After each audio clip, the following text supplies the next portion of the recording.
You guys, nobody is a bigger fan of the original series of Star Trek than I am. And I know that's quite a claim. Here, I'm not kidding you. Somebody name an episode. I'm Mud, love it. With all the clones and I'm sorry, I'm not programmed to respond in that area. And his wife, Benton Mud, what have you been up? You've been drinking again. Shut up. Any episode. I'm a nerd of the first degree. Spacey, Khan, Botany Bay. What? Oh, did you see Movie Con? He looked amazing. Wow. Can I be a trip? You know, Space Station K7 with Miles Lurie and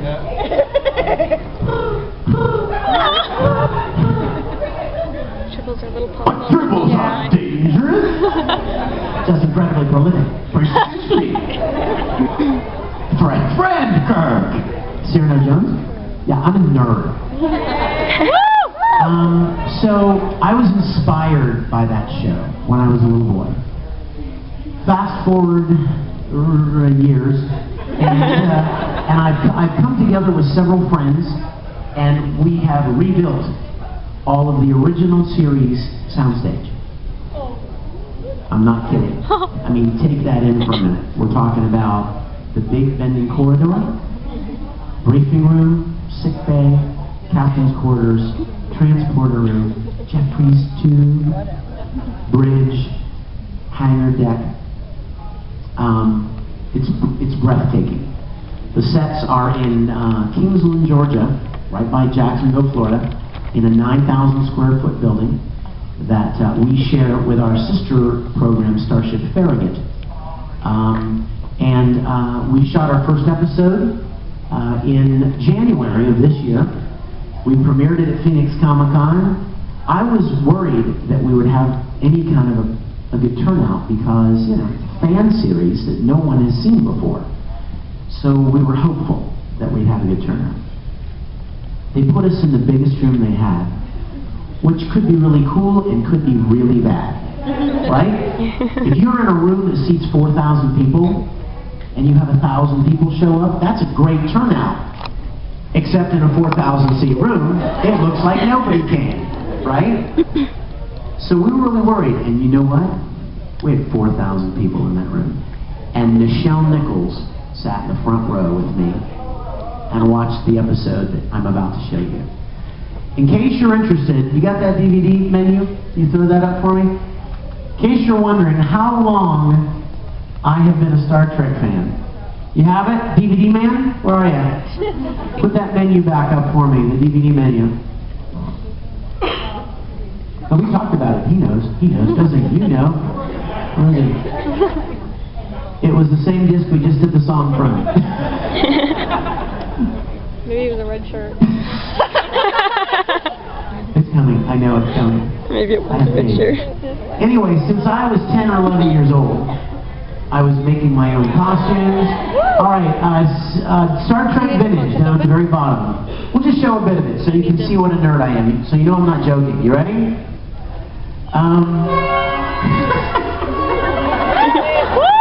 Yeah!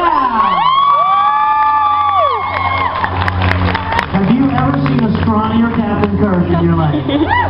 Now wait a minute, I have my own transporter room effect. I go into my bathroom, I say energize, and then aluminum foil cutout. And then I beam in. Dun da da da! I'm Captain Kirk. Okay, that's enough. Stop. Stop that.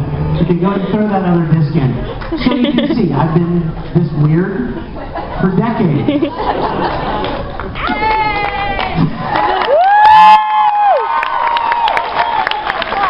So you can imagine the sheer joy and the euphoria of getting to play Captain Kirk and walk on to a perfect bridge in a perfect uniform as a grown-up with other actors and play Star Trek. What we've done is we've really, I think, and this is just my opinion, I could be wrong, you could have a different opinion, but I feel like we've pushed the Star Trek fan production to a whole new level, with professional people involved in every level. Actors, cinematographers, lighting people. Their commonality is they all loved Star Trek when they were little kids. So what we're going to do is, we're going to show the episode. How many of you remember an episode of the original series of Star Trek called Who Mourns for Adonias? It's one of the most popular ones. For those of you that are like, well, I know them, but I don't remember the titles. It was the one with the Greek god, Apollo. You remember that? Our first episode is a sequel to that episode.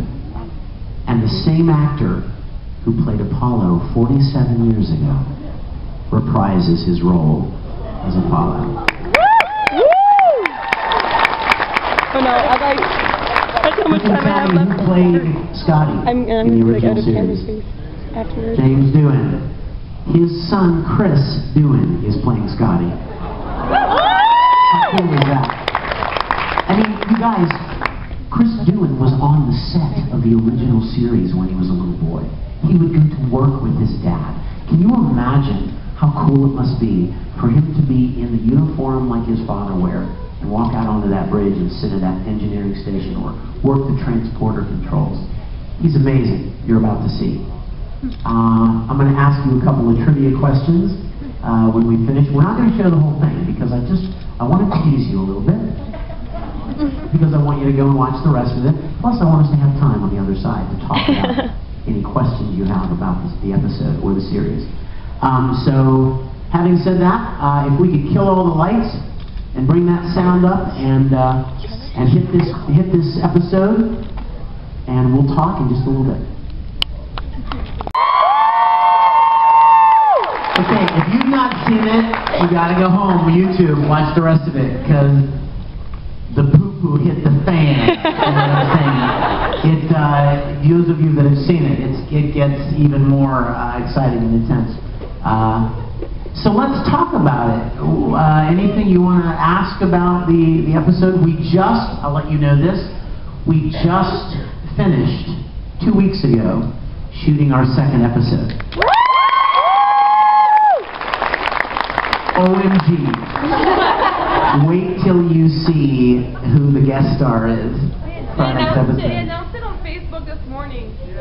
That's right. I'll just announce it here. You know what? What we want to do with Star Trek Continues is we want to bring in guest stars from a lot of different genres. We don't just want to have Star Trek people, right? Let's have, like, did you notice who got blown away on the hull? Yeah. That was Jamie Bamber from Battlestar Galactica. And I'm sure you probably noticed that the voice of the computer was Marina Sirtis from Next Generation. So guess who? Don't yell it out, let me tell them. So guess who's guest starring in our next episode? Lou Ferrigno. Awesome, right? Oh my gosh. Once again, another Star Trek fan when he was a little boy, big Star Trek fan. So we shot this episode 2 weeks ago, and he was like a little kid in a candy store. We had so much fun, and I can't wait for you to see it. It'll probably be released, it'll be ready early next year, but we may be premiering it at, we want to look for a big convention to premiere it at, and the first one we're thinking of that I'm going to be at is MegaCon in Orlando. So keep your eyes open. We may get crazy and just release it earlier than that, but MegaCon is in March.